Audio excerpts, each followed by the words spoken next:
صليت على إبراهيم وعلى آل إبراهيم إنك حميد مجيد. اللهم بارك على محمد وعلى آل محمد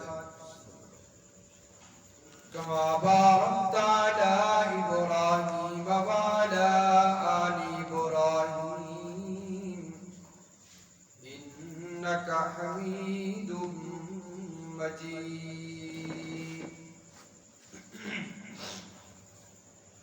انتہائی واجب الاحترام معزز سامعین، محترم بزرگوں، عزیز دوستوں، میں نے سورۃ الکہف کی ایک آیت مبارکہ تلاوت کی ہے آپ کے سامنے.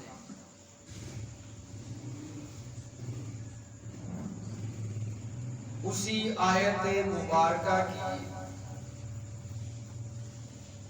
مختصر وقت میں وضاحت کر کے میں بات کو ختم کروں گا. رب العالمین فرماتے ہیں وَلَقَدْ صَرَّفْنَا فِي هَذَا الْقُرْآنِ، ہم نے اس قرآن مجید کے اندر لوگوں کے لیے ہر طرح کا مضمون، ہر طرح کی مثالوں کو کھول کھول کر بیان فرمایا ہے، پھیر پھیر کر بیان کیا ہے. اس کا مطلب ایک تو یہ ہو سکتا ہے کہ اللہ رب العزت نے اس قرآن مجید کے اندر ہر طرح کے مضمون کو بار بار تکرار کے ساتھ بیان فرمایا ہے، اور اسی طرح اس سے مراد یہ بھی ہو سکتا ہے کہ اللہ رب العزت نے ہر معنی کو فصاحت اور بلاغت کے لحاظ سے بڑے دلکش انداز کے اندر اللہ نے بیان فرمایا ہے. یا پھر بعض مفسرین کرام لکھتے ہیں کہ اس سے مراد یہ ہے کہ اللہ رب العزت نے قرآن مجید کے اندر توحید کے اثبات میں اور شرک کی نفی کے اندر اللہ رب العزت نے ہر طرح کی مثالیں بیان فرمائی. اس میں سے چند مثالیں میں آپ کے سامنے پیش کرتا ہوں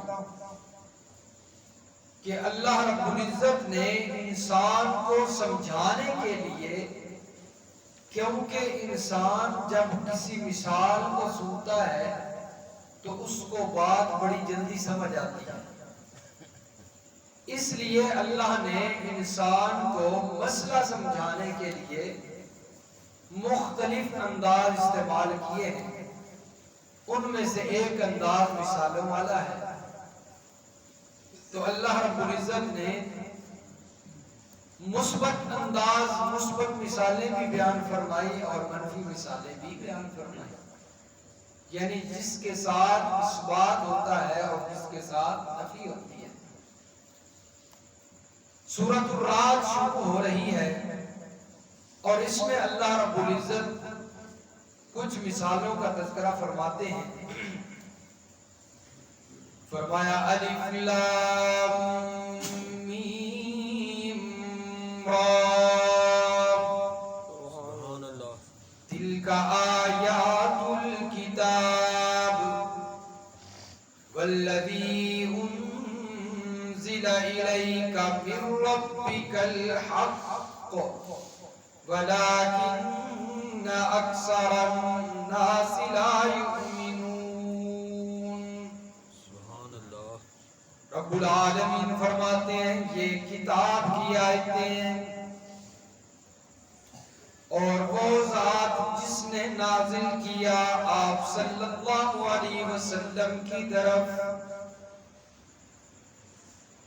جو چیز نازل کی جا رہی ہے تیرے پروردگار کی طرف سے وہ حق ہے اور سچ ہے، یہ قرآن مجید، لیکن اکثر لوگ نہیں جانتے، اور جان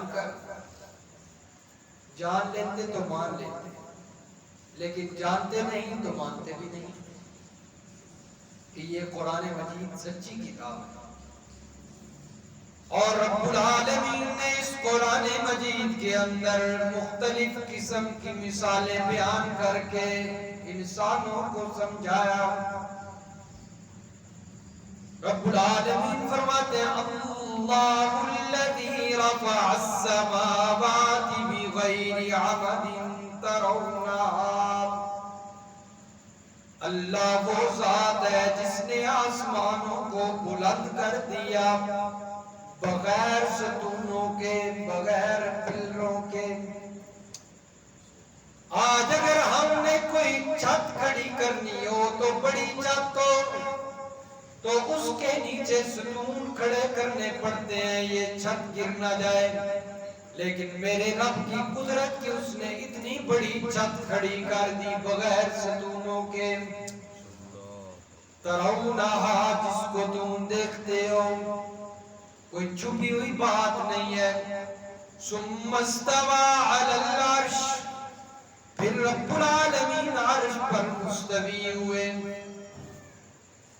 وسخر الشمس والقمر، رب العالمین نے یہ آسمان پیدا کر کے اس کے اندر سورج اور چاند کو فٹ کر دیا، مسخر کر دیا لوگوں کے لیے۔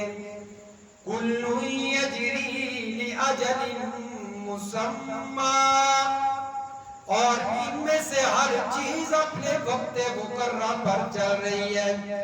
سورج اپنے وقت پر آتا ہے اور غروب ہو جاتا ہے، چاند اپنے وقت پر نکلتا ہے اور ختم ہو جاتا ہے۔ یدبر الامر، تمام معاملات کی تدبیریں وہ کرتا ہے۔ یفصل الآیات لعلکم بلقاء ربکم توقنون، وہ تفصیل کے ساتھ نشانیاں بیان کرتا ہے تاکہ تم اپنے رب کی ملاقات کا یقین کر لو۔ اب کیسے اللہ رب العزت نے توحید سمجھائی؟ آسمانوں کو پیدا کرنے والا اللہ، آسمان کے اندر سورج اور چاند کو فٹ کر کے مسخر کرنے والا اللہ، اور پھر ان میں سے ہر چیز کو وقت مقررہ پر چلانے والا اللہ، تمام معاملات کی تدبیریں کرنے والا اللہ، تو پھر آپ ہی بتلاؤ نا، پکارو عبادت کے لائق کون ہے؟ اللہ۔ جب تمام معاملات چلانے والا اللہ ہے تو پھر ہماری پیشانیوں کے جھکنے کی جگہ ہے تو وہ بھی اسی کا در ہے۔ آگے رب العالمین فرماتے ہیں وَهُوَ الَّذِي مَدَّ الْأَرْضَ وَجَعَلَ فِيهَا رَوَاسِيَ، اور وہی ذات ہے جس نے زمین کو پھیلا دیا، زمین کو بچھونا بنا دیا۔ وَجَعَلَ فِيهَا رَوَاسِيَ وَأَنْهَارًا، اور اس زمین کے اندر پہاڑ بھی رکھ دیے اور نہریں بھی چلا دی۔ وَمِن كُلِّ الثَّمَرَاتِ، اور ہر قسم کے پھل رب العالمین نے پیدا کر دیے۔ فِيهَا زَوْجَيْنِ اثْنَيْنِ، اس زمین کے اندر اللہ نے جو پھل پیدا کیے وہ بھی جوڑے جوڑے، ہر چیز کا اللہ نے جوڑا جوڑا بنا دیا ہے، اور پھلوں کے اندر بھی اللہ نے جوڑا جوڑا بنایا۔ زوجین اثنین یغشی اللیل النہار، رات دن کو بھی اللہ نے بنایا، یہ اللہ کی توحید کے اس بات پہ دلیل ہے۔ جب یہ سارے کام کرنے والا کون ہے؟ اللہ ہے، تو پھر ہماری پکار اور عبادت کے لائق بھی کون ہے؟ اللہ ہی تو ہے۔ اب دوسری طرف اللہ رب العزت نے جس طرح توحید کے اس بات میں دلائل پیش کیے، مثالیں بیان کی ہیں، اسی طرح اللہ رب العزت نے شرک کی نفی کے اندر بھی مختلف مثالیں بیان کی۔ کبھی اللہ رب العزت مکھی کی مثال بیان کرتے ہیں، کبھی اللہ رب العزت مکڑی کی مثال بیان کرتے ہیں، کبھی اللہ رب العزت کسی اور چیز کی مثال بیان کرتے ہیں۔ ان میں سے بھی ایک دو مثالیں میں آپ کے سامنے عرض کرتا چلا جاؤں کہ 17ویں پارے کے اندر اللہ رب العزت بالکل 17ویں پارے کے آخر میں شرک کی نفی کے اندر ایک مثال بیان فرماتے ہیں، اور انداز کیا ہے اس کا؟ رب العالمین فرماتے ہیں یا ایوہ الناس ضرب مثل فاستمعوا لہ۔ سارے لوگوں کو مخاطب کرتے ہوئے رب العالمین نے فرمایا اے لوگو، یا ایوہ الناس، سب کو اللہ نے مخاطب کیا، کوئی چھوٹا بڑا امیر غریب، کوئی مسلمان ہے یا نہیں، قرآن ماننے والا ہے یا نہیں، سب کو اللہ نے کہا اے لوگو ضرب مثل فاستمعوا لہ۔ رب العالمین مثال بیان کرنے لگے، فاستمعوا لہ، کان کھول کر سننا، کان لگا کر سننا، سمجھنا، اسے صرف سننا نہیں بلکہ اسے سن کر اس پر عمل بھی کرنا ہے۔ کہ اللہ کون سی مثال ہے؟ فرمایا ان الذین تدعون من دون اللہ، وہ لوگ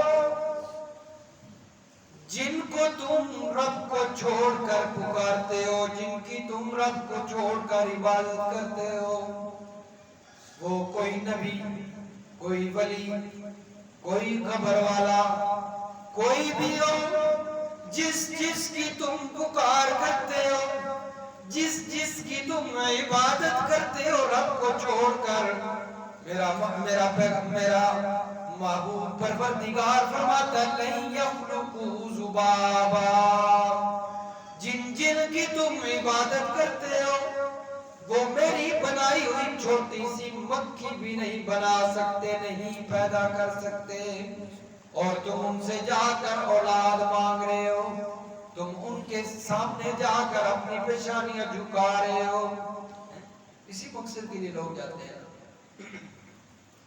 کسی کا مقصد ہے جی میری ضروریات جو ہے وہ پوری ہو جائے، کوئی جاتا ہے کہ میری پریشانی حل ہو جائے، کوئی کہتا ہے کہ مجھے اولاد مل جائے، لیکن رب العالمین فرماتے ہیں کائنات والوں، جن جن کو تم پکارتے ہو وہ امام الانبیاء ہی کیوں نہ ہو، وہ کوئی اور نبی کیوں نہ ہو، سب کے بارے میں رب العالمین نے فرما دیا لن یخلقوا ذبابا ولو اجتمعوا لہ، وہ اللہ کی بنائی ہوئی چھوٹی سی مکھی بھی نہیں پیدا کر سکتے، نئی چیز نہیں بلکہ اللہ کی بنائی ہوئی ایک مکھی ہے، اس مکھی کو دیکھ کر بھی نہیں پیدا نہیں کر سکتے۔ وَلَوِ اجْتَمَعُوا لَهُ، الہ العالمین، کوئی ایک نبی، کوئی دو نبی، کوئی ایک ولی، کوئی ایک قبر والا تو نہیں بنا سکتا۔ اگر ساری دنیا کے نبی مل جائیں، ساری دنیا کے ولی مل جائیں، ساری دنیا کے قبر والے مل جائیں تب تو بنا سکتے ہوں گے۔ رب العالمین نے فرمایا وَلَوِ اجْتَمَعُوا لَهُ، ساری دنیا کے ان ولیوں کو اکٹھا کر لو، سارے پیغمبروں کو اکٹھا کر لو تب بھی نہیں بنا سکتے۔ فرمایا یہ میری قدرت ہے کہ میں نے یہ چیزیں پیدا کی۔ رب العالمین فرماتے ہیں مکھی بنانا تو درکنار، وَإِن يَسْلُبْهُمُ الذُّبَابُ شَيْئًا لَا يَسْتَنقِذُوهُ مِنْهُ، اگر ان ولیوں، ان قبر والوں کے درباروں پر آپ کوئی شیرینی یا کوئی میٹھی چیز رکھ کر آ جاتے ہیں تو یہ چھوٹی سی میری بنائی ہوئی مکی ان میٹھی چیزوں میں سے اس شیرے میں سے تھوڑا سا شیرہ لے کر چلی جائے تو ان کے اندر اتنی طاقت بھی نہیں کہ وہ شیرہ واپس لے سکے، جس کے اندر اتنی طاقت بھی نہ ہو کہ وہ مکھی اب کتنا شیرہ لے کر جا سکے، چھوٹا سا اس کا منہ ہوتا ہے، لیکن ان کے پاس اتنی طاقتیں بھی نہیں کہ اس کو واپس لے سکے۔ اللہ فرماتے ہیں جس کے پاس اتنی طاقت نہ ہو، جو اپنے قبر پر پڑا ہوا مٹھاس یا شیرہ واپس لینے کی طاقت نہیں رکھتا، تو پھر وہ کسی کو اولاد دینے کی طاقت بھی نہیں رکھتا۔ جس وقت انسان قبر پر جا کر مانگتا ہے نا اس وقت قرآن مجید اس کو پتہ کیا کرتا ہے، کہتا ہے ضعف الطالب والمطلوب، کتنے کمزور ہیں مانگنے والے بھی اور کتنے کمزور ہیں جن سے مانگا جا رہا ہے، دونوں کیا ہیں؟ کمزور ہیں، اور کمزور دینے کی طاقت نہیں ہے۔ ما قدر اللہ حق قدری، رب العالمین شکوہ کرتے ہوئے فرماتے ہیں کہ جس طرح اللہ کی قدر کرنے کا حق تھا ان لوگوں نے اس طرح اللہ کی قدر نہیں کی۔ اللہ کی قدر یہ تھی کہ یہ پیشانی جھکنی چاہیے تو کس کے سامنے؟ اللہ کے عبادت ہونی چاہیے تو کس ذات کی ہونی چاہیے؟ ہماری زبانوں پہ نام ہونا چاہیے تو کس ذات کا؟ لیکن ہم نے اللہ کی ناشکری کرتے ہوئے یہ پیشانیاں بھی غیر کے دروں پہ جھکا دی، اپنی زبانوں پہ ان کے گیت گائے، انہی کی پکار کی، انہی کی عبادت کی۔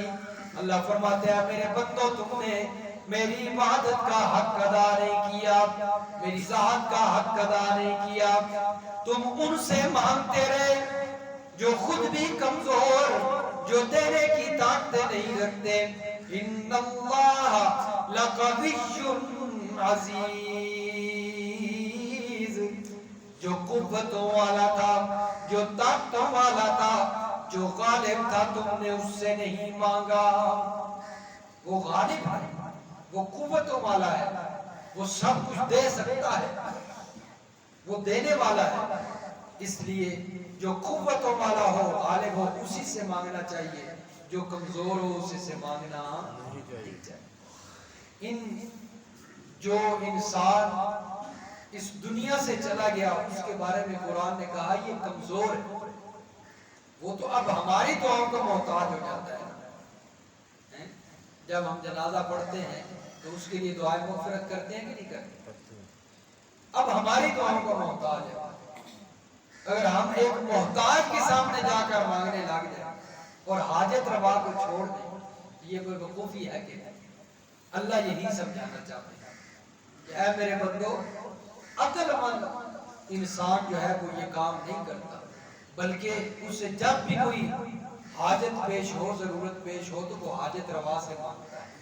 تو اللہ رب العزت نے قرآن مجید کے اندر مختلف مثالیں سمجھا دے کر اور مختلف انداز اپنا کر بندوں کو سمجھایا ہے تاکہ یہ بندے کبھی بھی کسی اور کے در پر جا کر اپنی پیشانی نہ جھکائیں، اسی کے سامنے یہ پیشانی جھکائیں جس نے یہ پیشانی عطا کی ہے۔ اللہ سمجھ نصیب فرمائے، عمل کی